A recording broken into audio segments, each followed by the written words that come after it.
서울 근교의 조용한 동네, 하늘빛이 맑은 어느 봄날이었다. 32세의 회사원 김정훈은 주말 부부 생활에 익숙해져 가면서도 마음 한켠에 감춰둔 미묘한 감정에 자주 빠져들곤 했다. 그의 아내 은주는 서울 강남에서 마케팅 일을 하느라 평일에는 집에 없고 주말에만 고향집에 돌아오는 생활을 반복했다.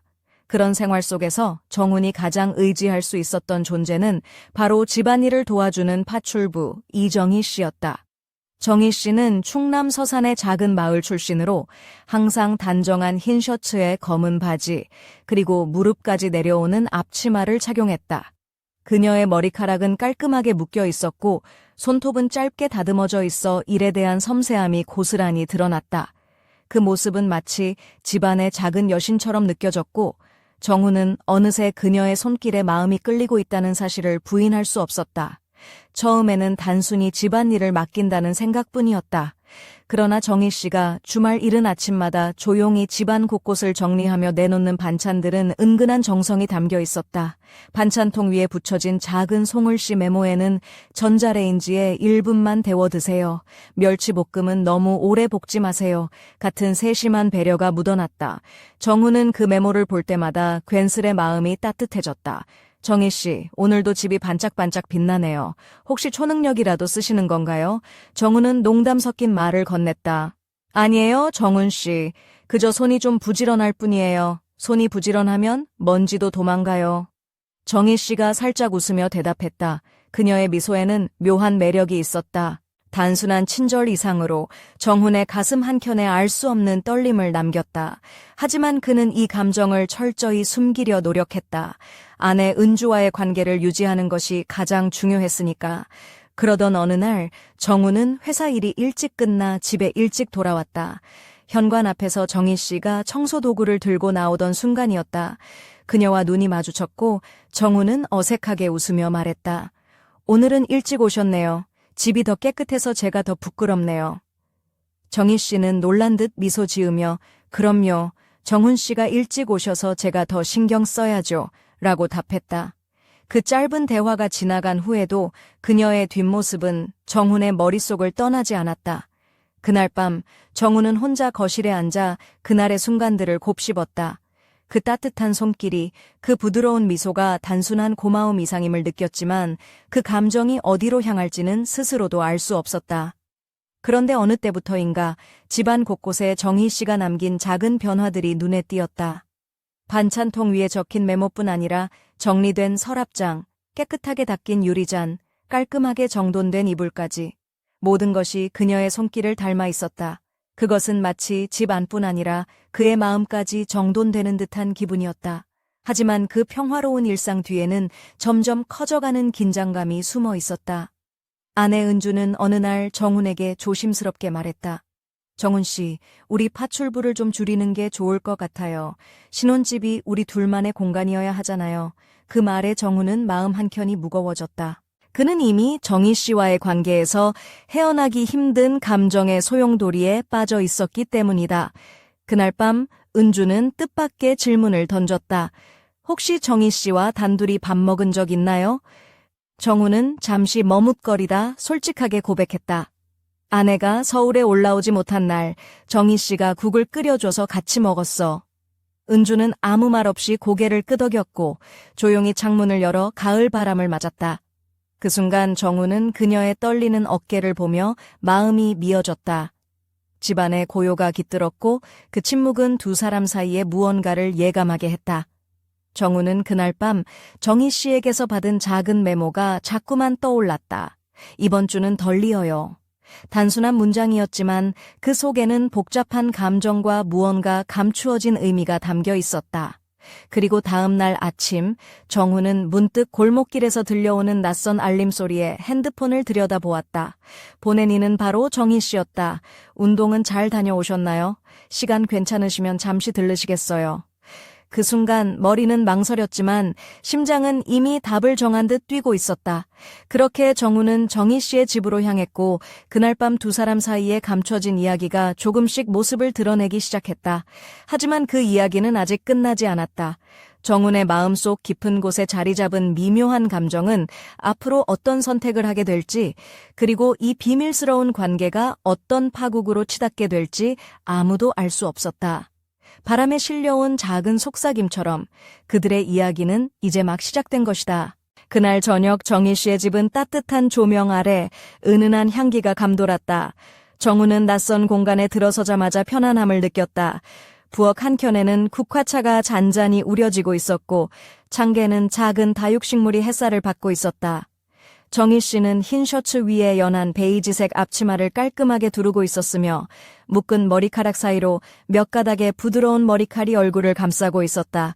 그녀의 손은 부드럽지만 일하는 데 익숙한 힘이 느껴졌다. 정훈 씨, 오늘은 일찍 오셔서 좋네요. 혼자 밥 먹으면 심심하잖아요. 그녀가 살짝 웃으며 말했다. 정훈은 어색하게 웃으며 네, 오늘은 일찍 끝나서 그냥 집에 가기가 좀 그래서요. 라고 답했다. 그 말에 정희 씨는 고개를 끄덕이며 부엌에서 차분히 음식을 준비하기 시작했다. 식탁 위에는 고등어 조림, 부추 무침, 그리고 담백한 닭가슴살 샐러드가 정갈하게 놓였다. 정희 씨가 만든 음식은 단순한 집밥이 아니었다. 각각의 반찬에는 그녀의 정성과 미묘한 감정이 녹아 있었다. 그녀가 음식을 내놓을 때마다 살짝 떨리는 손끝이 보였고 정훈은 그 모습에서 한때 누군가를 기다렸을 그녀의 외로움이 느껴졌다. 예전에는 가족들이 많아서 늘 이렇게 밥상을 차렸어요. 지금은 다 떠나서 혼자예요. 그녀가 조용히 말했다. 정훈은 잠시 말을 잇지 못했다. 그녀의 눈빛 속에 담긴 쓸쓸함이 그의 가슴을 찔렀다. 그러다 용기를 내어 말했다. 그럼 그때 누군가를 기다린다는 게 어떤 기분인지 아시겠네요. 정희 씨는 미소 속에 슬픔을 감추며 고개를 끄덕였다. 네, 그래서 가끔은 이렇게 누군가와 조용히 밥을 나누는 게 참 따뜻해요. 두 사람은 말없이 음식을 먹기 시작했다. 젓가락이 부딪히는 소리가 부엌 안을 부드럽게 채웠고 눈빛은 서로를 향해 머물렀다. 그 순간만큼은 모든 외부 세계가 사라진 듯했다. 식사 후 정희 씨는 거실 소파에 앉으라며 권했다. 베이지색 커버가 씌워진 소파는 이미 누군가의 천을 머금은 듯 은은하게 따뜻했다. 정훈이 책장을 넘기며 여자의 일생이라는 제목의 오래된 소설을 펼치자 그녀가 옆에 앉아 조용히 말했다. 예전엔 저도 이 책을 좋아했어요. 주인공처럼 끝까지 포기하지 않는 강단이 참 멋지죠. 정훈은 그녀의 말이 단순한 독서 감상 이상의 의미임을 직감했다. 그것은 그녀 자신의 지난 삶을 은유하는 고백 같았다. 그 밤 커피를 내리는 그녀의 옆모습은 평소보다 더 인간적이고 따뜻하게 느껴졌다. 긴 팔 아래로 드러난 손목의 혈관과 손끝에서 전해지는 섬세한 움직임이 정훈의 마음을 흔들었다. 정훈 씨, 이렇게 오래 머물러도 괜찮으세요? 부인 생각은 안 나세요? 그녀가 조심스럽게 물었다. 정훈은 잠시 숨을 고르며 대답했다. 오늘은 은주가 서울에 올라오지 않았어요. 연락도 없었고 오히려 혼자 쉬고 싶다고 하더군요. 그 말에 그녀는 고개를 끄덕이며 조용히 웃었다. 그 미묘한 미소는 말보다 더 많은 감정을 담고 있었다.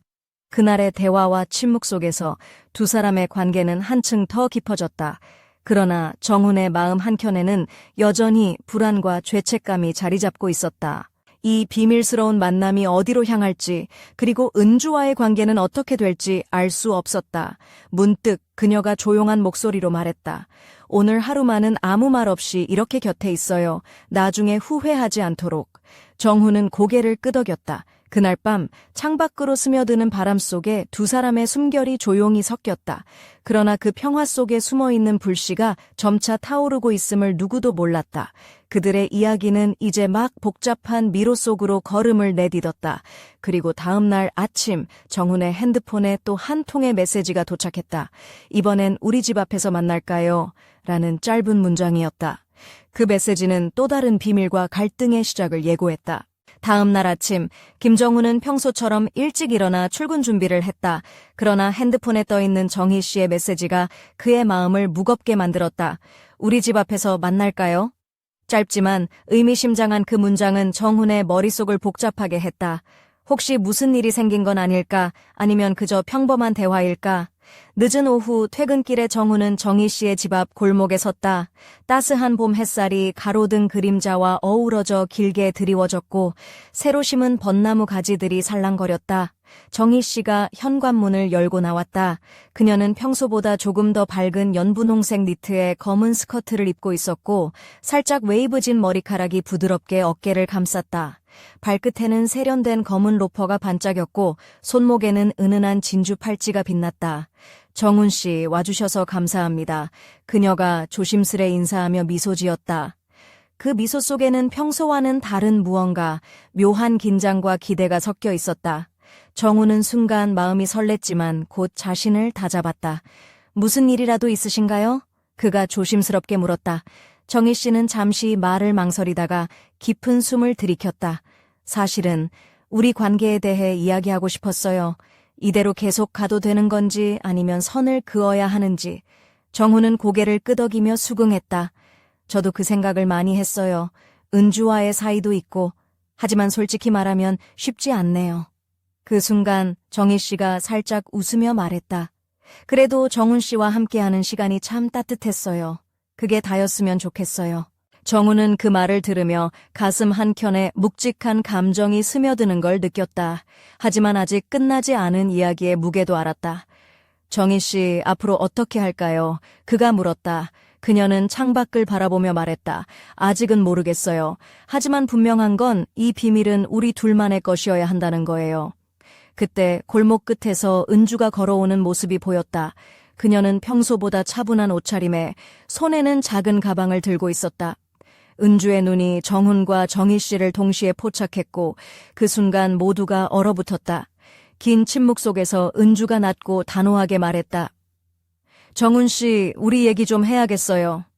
그 말에 정훈의 심장은 빠르게 뛰었고 정희 씨의 미소는 서서히 사라졌다. 세 사람 사이에 감돌던 조용한 평화가 깨지기 시작했다. 봄바람이 강하게 불어와 벚꽃이 피 흩날리는 가운데 이들의 운명은 예기치 못한 갈림길에 서 있었다. 누가 먼저 입을 열지, 그리고 이 복잡한 감정의 실타래가 어떻게 풀릴지 아무도 알 수 없었다. 그러나 한 가지 분명한 것은 이 이야기가 아직 끝나지 않았다는 사실이었다. 그날 밤 집안은 무거운 침묵 속에 잠겨 있었다. 은주는 소파에 앉아 창밖의 어둠을 멍하니 바라보고 있었고 정훈은 주방 한켠에서 조용히 컵을 돌리고 있었다. 거실의 불빛 아래서도 두 사람 사이에는 말문이 막힌 긴장감이 감돌았다. 정훈 씨, 은주의 목소리가 떨렸다. 우리 솔직히 얘기해야 할 것 같아요. 정훈은 고개를 들어 그녀를 바라봤다. 은주는 평소보다 조금 더 차분한 베이지색 니트를 입고 있었고 머리카락은 자연스럽게 풀어져 있었다. 그녀의 눈동자는 안타까움과 혼란이 섞여 있었다. 정희 씨와 무슨 일이 있었나요? 은주가 조심스럽게 물었다. 정훈은 잠시 침묵했다가 입을 열었다. 아내, 그분은 단지 우리 집 살림을 도와주는 분이에요. 하지만 솔직히 나도 감정이 복잡해진 건 사실이에요. 은주는 고개를 숙였다. 나도 알아요. 그분이 우리 삶에 스며들면서부터 우리 사이가 조금씩 변했다는 걸? 그 순간 정훈이 조용히 말했다. 은주야, 미안해. 나도 우리 둘만의 시간을 지키고 싶었는데 어느새 마음이 흔들렸어. 은주는 눈물을 글썽이며 나도 힘들었어. 주말마다 떨어져 지내는 게 이렇게 외로운 줄 몰랐어. 그런데 그분과의 거리가 너무 가까워졌어. 라고 털어놓았다. 그때 현관문이 조용히 열렸다. 정희 씨였다. 그녀는 평소와 달리 어두운 회색 원피스에 검은 스타킹을 신고 있었고 머리는 단정하게 묶여 있었다. 그녀의 눈빛에는 결의와 아쉬움이 교차했다. 죄송해요. 갑작스레 찾아와서. 그녀가 낮게 말했다. 이대로 끝내고 싶지 않아서요. 정훈과 은주는 서로를 바라보다가 조심스럽게 고개를 끄덕였다. 세 사람의 공기가 한순간 묘하게 긴장했다. 우리 이 문제를 피하지 말고 마주해야 해요. 정희 씨가 말했다. 서로의 감정을 숨기지 말고 솔직해져야만 하니까요. 정훈은 깊은 숨을 쉬며 말했다. 맞아요. 이게 우리 모두에게 가장 힘든 순간인 것 같아요. 은주는 눈물을 닦으며 말했다. 하지만 우리 이겨낼 수 있을 거예요. 서로에게 솔직해진다면. 그때 갑자기 스마트폰 벨소리가 울렸다. 정훈이 주머니에서 꺼낸 휴대폰 화면에는 알 수 없는 번호가 떠 있었다. 그는 망설이다 전화를 받았다. 여보세요. 정훈이 말했다. 정훈 씨, 나야. 낮고 차분한 목소리가 들려왔다. 우리 얘기 좀 해야겠어. 그 목소리는 정희 씨가 아니었다. 정훈의 심장이 요동쳤다. 누군가가 이 상황을 알고 있었던 걸까? 아니면 또 다른 비밀이 숨어 있는 걸까? 거실 안의 공기는 얼어붙었고 세 사람의 눈빛이 교차했다. 미묘한 긴장감 속에서 새로운 미스터리와 갈등의 시작이 예고되었다.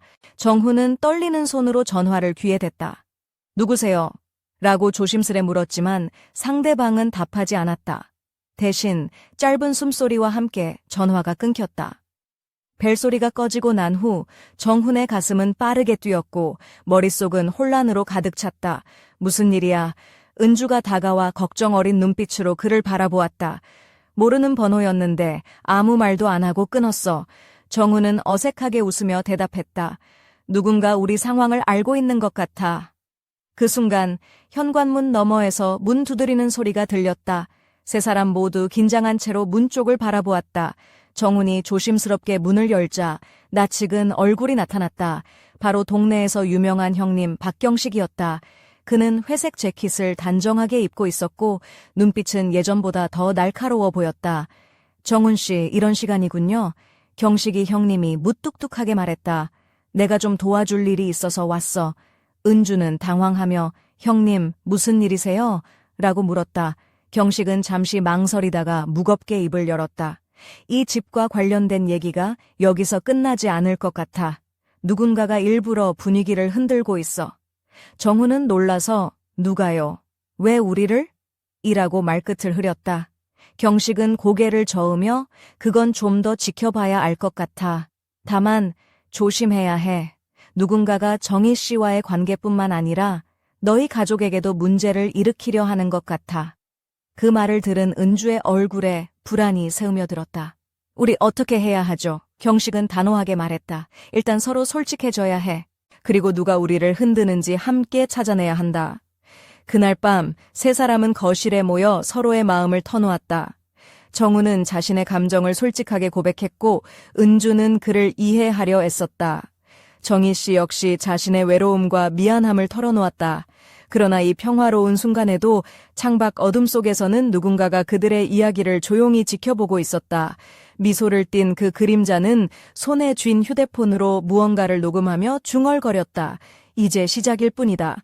다가오는 봄바람은 차갑게 느껴졌고 이들의 운명은 점점 더 깊은 미궁 속으로 빠져들고 있었다. 어느새 새벽이 밝아오고 있었다. 정훈은 거실 소파에 앉아 멍하니 창밖을 바라보고 있었다. 은주는 부엌에서 조용히 설거지를 하고 있었고 정희 씨는 작은 손수건을 접으며 창문 옆에 서 있었다. 세 사람의 공간은 한때 따뜻했지만 지금은 무거운 긴장감으로 가득 차 있었다. 정훈 씨, 우리 이렇게 계속 지낼 수는 없어요. 은주가 조용히 입을 열었다. 그녀의 목소리에는 결의가 담겨 있었다.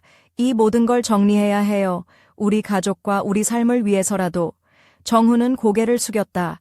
맞아요, 은주야. 하지만 어떻게 시작해야 할지 모르겠어. 그때 정희 씨가 천천히 다가와 말했다. 저도 생각해봤어요. 저는 이제 이 집을 떠날 때가 된 것 같아요. 여러분의 삶에 더 이상 걸림돌이 되고 싶지 않아요. 그 말에 은주는 놀란 듯 정희 씨를 바라보았다. 그런데 왜 갑자기요? 정희 씨가 미소를 지으며 답했다. 저도 이 관계가 우리 모두에게 무거운 짐이 된다는 걸 느꼈어요.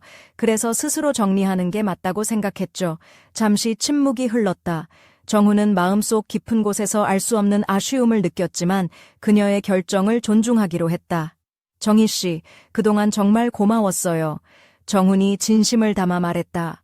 당신 덕분에 많은 걸 배웠고 우리 집이 더 따뜻해졌어요. 그녀는 고개를 숙이며 저도 정훈 씨와 은주 씨 덕분에 많은 위로를 받았어요. 앞으로도 서로 잘 지내길 바랍니다. 라고 답했다. 그러나 그 순간 정훈의 휴대폰이 진동했다. 화면에는 알 수 없는 번호가 또 떠 있었다. 그는 망설임 없이 전화를 받았다. 여보세요? 정훈이 말했다. 정훈 씨, 우리 아직 끝나지 않았어요. 낮고 차분한 목소리가 들려왔다. 진실은 아직 밝혀지지 않았고 당신이 알게 될 때까지 멈추지 않을 거예요. 통화가 끊기자 정훈은 깊은 숨을 내쉬었다. 그의 가슴 속에 다시 한번 불길이 타올랐다. 이 이야기는 끝난 게 아니었다. 아직 감춰진 비밀과 미스터리가 그를 기다리고 있었다. 밖에는 봄비가 조용히 내리기 시작했다. 빗방울이 창문을 두드리는 소리는 마치 다가올 새로운 위기와 운명을 예고하는 듯했다. 봄비가 창문을 적시는 가운데 김정훈은 깊은 생각에 잠겨 있었다. 전화 속 음성은 아직도 그의 귀에 맴돌았다. 진실은 아직 밝혀지지 않았다는 말은 단순한 협박이 아니었다. 그것은 누군가가 이 모든 상황 뒤에서 조종하고 있음을 암시했다. 다음 날 아침, 정우는 평소보다 일찍 일어나 집 근처 작은 카페로 향했다. 카페는 서울 근교 동네인 의왕에 위치해 있었고 그는 그곳에서 경식 형님과 만나기로 했다. 경식 형님은 예전부터 동네에서 신뢰받는 존재였고 어려운 일이 생기면 언제든 도움을 청할 수 있는 형이었다. 카페에 들어서자 경식 형님은 이미 창가 자리에 앉아 커피를 홀짝이고 있었다. 그의 얼굴은 평소보다 더 굳어 있었고 짙은 눈썹 아래 눈동자는 날카롭게 빛났다. 정훈아, 무슨 일로 이리 이른 시간에 불렀나? 경식 형님이 물었다. 형님, 어젯밤에 이상한 전화를 받았어요. 누군가 우리를 감시하고 있다는 느낌이 들어요. 정훈은 조심스럽게 상황을 설명했다. 경식은 깊은 한숨을 내쉬며 말했다.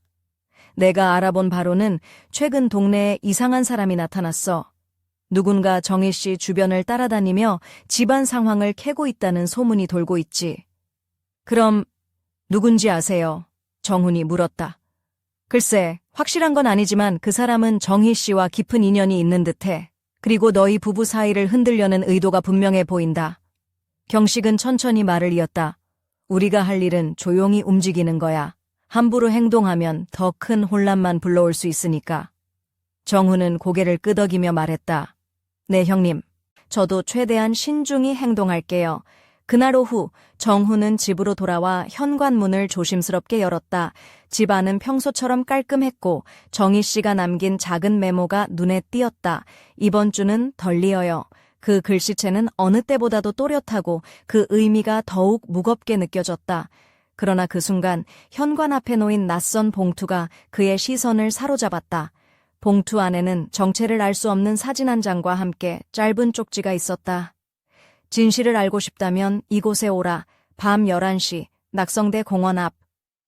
정우는 봉투를 손에 쥐며 깊은 숨을 내쉬었다. 그의 마음은 공포와 호기심 그리고 결단 사이에서 흔들렸다.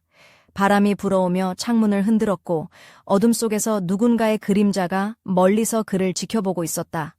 그날 밤 정훈은 무거운 마음을 안고 낙성대 공원으로 향했다. 그의 선택이 앞으로 어떤 운명을 불러올 것인지 그 누구도 예상할 수 없었다. 밤하늘에 별이 희미하게 빛나는 낙성대 공원은 고요했다. 김정훈은 어둠 속에서 조심스레 걸음을 옮기며 주변을 살폈다. 가로등 불빛이 간간히 비추는 그곳에선 바람에 나무잎이 사각거리는 소리만이 들렸다. 심장이 빠르게 뛰었지만 그는 굳은 결심으로 발걸음을 멈추지 않았다. 여기서 기다리면 되는 건가? 정훈이 중얼거렸다.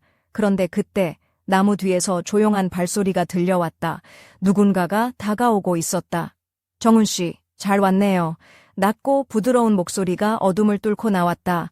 그는 놀라 뒤를 돌아봤다. 어둠 속에서 한 여성이 모습을 드러냈다.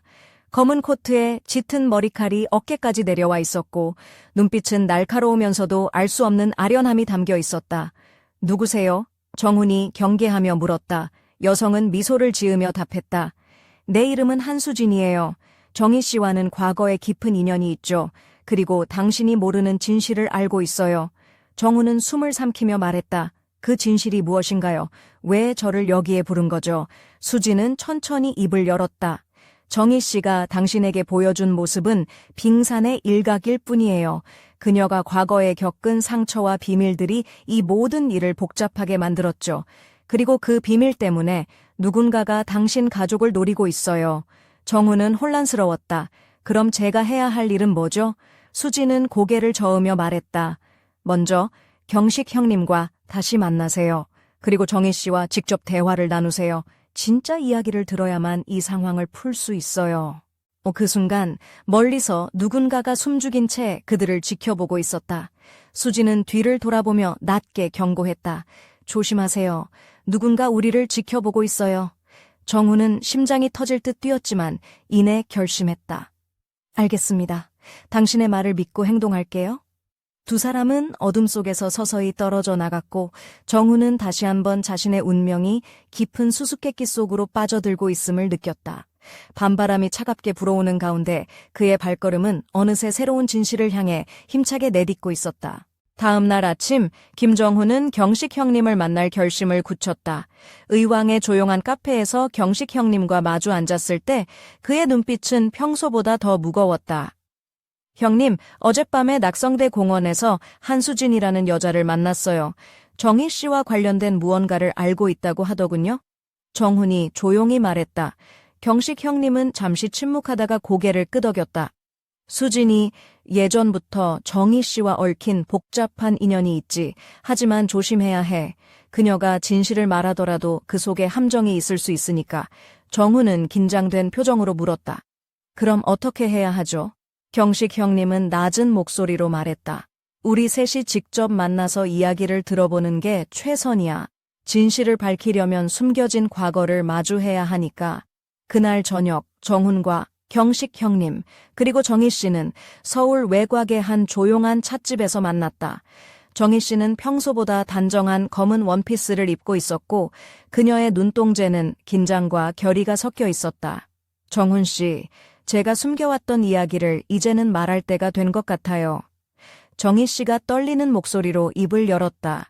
그녀는 자신이 과거에 겪은 가족의 비밀과 그로 인해 도망치듯 이사를 다녔던 이야기, 그리고 자신을 쫓는 누군가가 있다는 사실을 조심스럽게 털어놓았다. 그 누군가는 그녀의 과거를 이용해 정훈과 은주의 사이를 흔들려 했고 그 과정에서 한수진이라는 인물이 개입되어 있었다. 경식 형님은 엄숙하게 말했다. 이제 우리 모두가 힘을 합쳐 이 문제를 해결해야 합니다. 더 이상 숨길 것도 피할 것도 없어요. 정훈은 깊은 숨을 쉬며 말했다. 정희 씨, 은주에게도 이 모든 걸 솔직히 말해야 할 것 같아요. 그래야 우리 모두가 다시 시작할 수 있으니까요. 그 순간 찻집 문이 벌컥 열리며 한 남자가 들어왔다. 그는 젖은 머리카락에 검은 코트를 입고 있었고 날카로운 눈빛으로 방 안을 둘러보았다. 그의 손에는 서류 가방이 들려 있었다. 여기서 무슨 일이 벌어지고 있는지 알고 싶군요.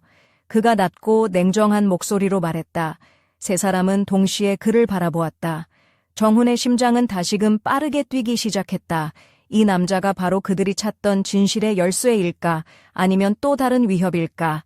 봄밤의 찻집 안은 갑작스러운 긴장감으로 가득 찼고 이야기는 예상치 못한 방향으로 흘러가기 시작했다. 검은 코트를 입은 남자는 천천히 걸어와 서류 가방을 탁자 위에 내려놓았다. 그의 눈빛은 차갑고 날카로웠으며 주변의 공기를 얼어붙게 만들었다. 내 이름은 이준호다. 그는 낮게 말했다. 정희 씨의 과거를 추적하는 일을 맡고 있다. 그리고 지금 이 순간부터 모두가 진실 앞에 서야 한다. 정훈은 긴장된 목소리로 물었다. 그 진실이 무엇인가요? 왜 우리를 이렇게 괴롭히는 건가요? 준호는 깊은 숨을 들이쉬며 말했다. 정희 씨가 숨겨온 비밀은 단순한 개인의 문제가 아니다. 그것은 거대한 조직과 연결되어 있고 당신 가족까지 위험에 빠뜨릴 수 있는 사안이다. 정희 씨는 고개를 숙이며 조용히 말했다. 맞아요. 저는 그 조직에서 벗어나기 위해 여기까지 왔어요. 하지만 그들은 저를 놓아주지 않았죠. 경식 형님은 엄숙하게 말했다. 이제 우리에게 선택권은 없다. 함께 힘을 모아 이 위협에 맞서야 한다. 그 순간 찻집 밖에서 갑작스러운 자동차 경적 소리와 함께 사람들이 몰려들기 시작했다. 누군가가 사건의 진실을 폭로하려는 움직임을 눈치챈 듯했다. 정훈은 결심한 듯 말했다. 우리 모두 진실을 마주하고 이 상황을 끝내자. 준호가 고개를 끄덕이며 서류 가방을 열었다. 그 안에는 여러 문서들과 사진들이 들어있었다. 그 중에는 정희 씨와 관련된 과거 사건들의 기록도 포함되어 있었다. 이 자료들이 모든 걸 말해줄 것이다. 준호가 말했다. 세 사람은 서로를 바라보며 묵묵히 고개를 끄덕였다. 그리고 그 순간 문이 다시 한번 열리며 한 여성이 들어왔다. 그녀는 긴 검은 코트와 붉은 스카프를 두르고 있었고 눈빛은 숨길 수 없는 결연함으로 빛났다. 이제 시작일 뿐이에요. 그녀가 낮게 말했다. 진실은 곧 모두를 흔들 것이다. 그녀의 등장과 함께 이야기는 또 다른 국면으로 접어들었다. 어둠 속에 감춰진 비밀과 갈등은 점점 더 복잡해졌고 김정훈과 주변 사람들은 그 미로에서 벗어날 수 있을지 알 수 없었다.